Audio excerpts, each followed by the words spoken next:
Assalamualaikum warahmatullahi wabarakatuh. Halo teman-teman semuanya, selamat datang di video pertama aku ya.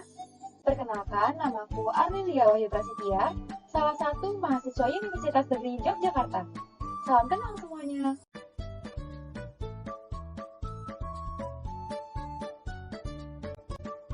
Dalam video kali ini, aku akan membahas salah satu materi seru nih teman-teman, yaitu mengenai gaya, teknik, dan hambatan dalam komunikasi.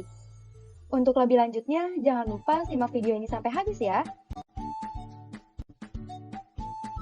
Untuk materi yang pertama mengenai gaya komunikasi. Kira-kira apa sih gaya komunikasi itu teman-teman? Kasih tahu nggak ya? Oke teman-teman, jadi gaya komunikasi itu adalah bentuk psikologis yang mempengaruhi individu dalam mengekspresikan perasaan, kebutuhan, dan pengalaman yang dilakukan secara verbal maupun nonverbal.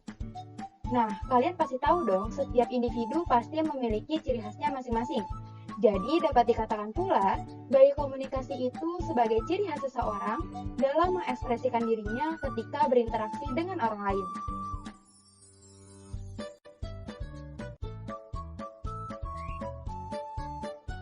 Dalam gaya komunikasi terbagi menjadi 4 nih teman-teman.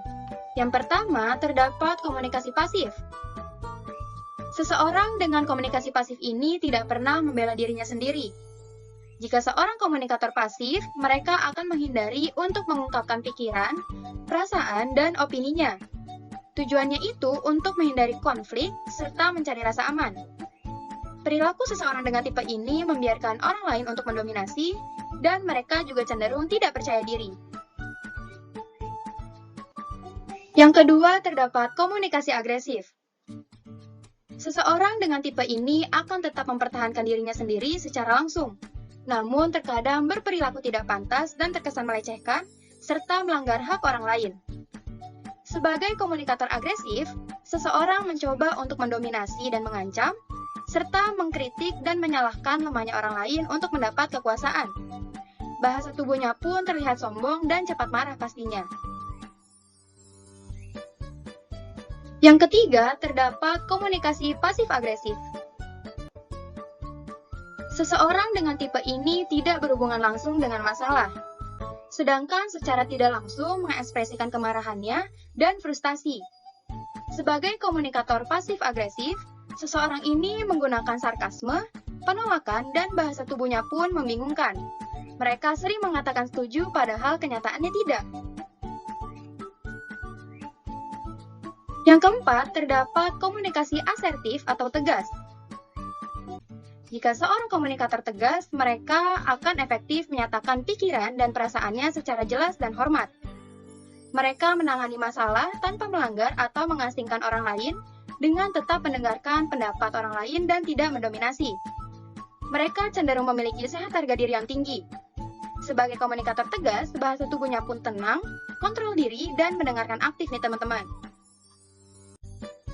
Selanjutnya, kita akan beralih ke materi kedua nih teman-teman, mengenai teknik komunikasi.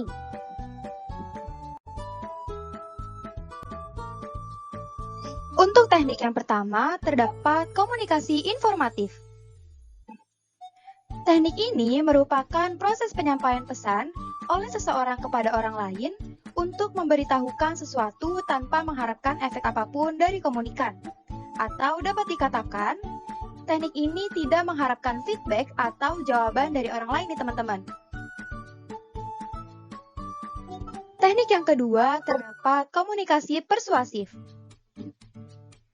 Teknik ini merupakan proses penyampaian pesan oleh seseorang kepada orang lain agar berubah sikapnya, opininya, dan tingkah lakunya atas kesadaran diri sendiri. Tetapi dilakukan dengan halus, luwes, yang mengandung sifat-sifat manusiawi. Teknik yang ketiga terdapat komunikasi instruktif atau koersif.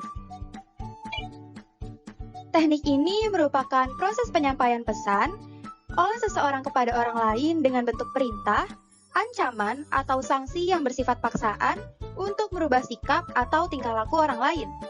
Teknik ini bersifat menakut-nakuti dan biasanya digunakan oleh atasan terhadap bawahannya agar disiplin. Teknik yang keempat terdapat hubungan manusiawi. Teknik ini merupakan penyampaian pesan yang mendasarkan aspek psikologis, di mana komunikator dan komunikasinya saling memahami pikiran, perasaan, dan melakukan tindakan bersama, sehingga kedua belah pihak merasa hatinya sangat puas. Nah, selanjutnya kita akan beralih ke materi terakhir atau materi ketiga nih teman-teman, mengenai hambatan komunikasi. Yang pertama terdapat hambatan personal. Hambatan ini mencakup sifat, sikap, emosi, perspektif, prasangka, bias, dan lain-lain. Contohnya ketika suatu individu memiliki sifat pemalu dan sukar untuk berekspresi. Jadi mereka seringkali mengalami kesulitan saat ingin membuka pembicaraan. Yang kedua terdapat hambatan kultural atau budaya. Hambatan ini mencakup bahasa, kepercayaan, dan keyakinan. Contohnya ketika orang yang berkomunikasi tidak menggunakan bahasa yang sama atau tidak memiliki tingkat kemampuan berbahasa yang sama. Yang ketiga, terdapat hambatan fisik. Hambatan ini mencakup panggilan telepon, jarak antar individu, dan keterbatasan fisik individu. Contohnya ketika individu memiliki keterbatasan fisik seperti tunawicara, rungu, dan sebagainya. Karena tidak semua orang memiliki kemampuan berbahasa isyarat nih teman-teman. Yang keempat, terdapat hambatan lingkungan. Hambatan ini mencakup tingkat aktivitas, tingkat kenyamanan, gangguan, serta waktu. Contohnya ketika komunikasi berlangsung pada lingkungan yang ramai dan penuh dengan kebisingan. Nah, jadi itu dia nih teman-teman, materi yang bisa aku sampaikan pada hari ini. Semoga materinya itu bisa bermanfaat ya untuk teman-teman semua. Terima kasih teman-teman udah nonton video ini sampai habis.